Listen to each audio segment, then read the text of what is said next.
नाव नवनाथ मीरा शिरतर आणि गाव जवळे. विधानसभेची रणधुमाळी चालू झालेली आहे.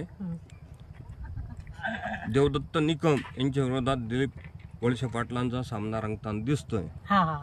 यामध्ये तुमचा पाठिंबा कोणाला आहे? साहेब कोण? दिलीप वळसे पाटलांनाच तुम्ही पाठिंबा आहे असं सांगताय. तर काय कारण आहे? मत देणार आम्ही साहेबांना. का देणार आहे? आता त्यांनी आमची कामं केली आहेत. आम्हाला चारीचं पाणी आणलंय.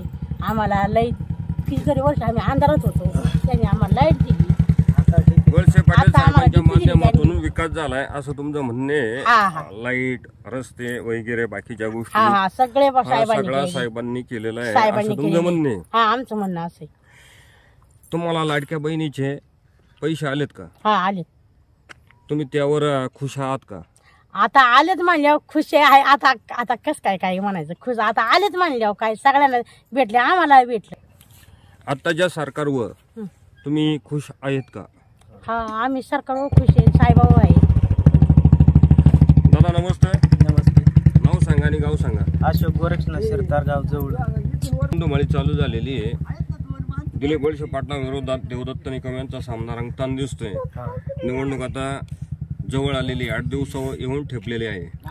तर तुमचं समर्थन कोणाला आहे? दिलीप वळसे पाटला. वळसे पाटीलच का? त्यांची कामं चांगली आहे. कोणकोणती कामं तुमच्या भागामध्ये केलेत? आता रस्त्यांची कामं केल्या, लाईटीची कामं केल्या, चाऱ्याला पाणी येते. आता तुम्हाला वळसे पाटील साहेब निवडून आल्यानंतर तुम्हाला अपेक्षित काय? आता पुढं काय झालं पाहिजे, काय नाही झालं पाहिजे? काय अजून काय रोडची कामं राहिली ती रोडची कामं राहिलीत. ती रोडची कामं मार्गी लागली पाहिजेत. सांगा. संजय तुळशीराम शिंदे.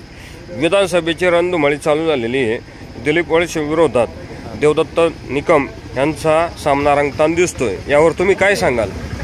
ओनली दिलीप वळसे. दिलीप वळसे पाटीलच का? काम आहेत तालुक्यामध्ये. वळसे पाटील साहेबांच्या माध्यमातून तालुक्यामध्ये कामं झालेली आहेत असं तुमचं एकंदरीत म्हणणे आहे. बरोबर. पण काही ठिकाणी असं बोललं जातंय का बदल झाला पाहिजे. यावर तुम्ही काय सांगाल? बदल होण्याची गरज नाही. काम चांगलीच आहे. 35 वर्षात चांगली कामं केलेली आहेत. वळसे पाटलांनी 35 वर्षामध्ये चांगली कामं केलेत म्हणून बदल करण्याची गरज नाही आणि वळसे पाटीलच हवेत तुम्हाला. बरोबर.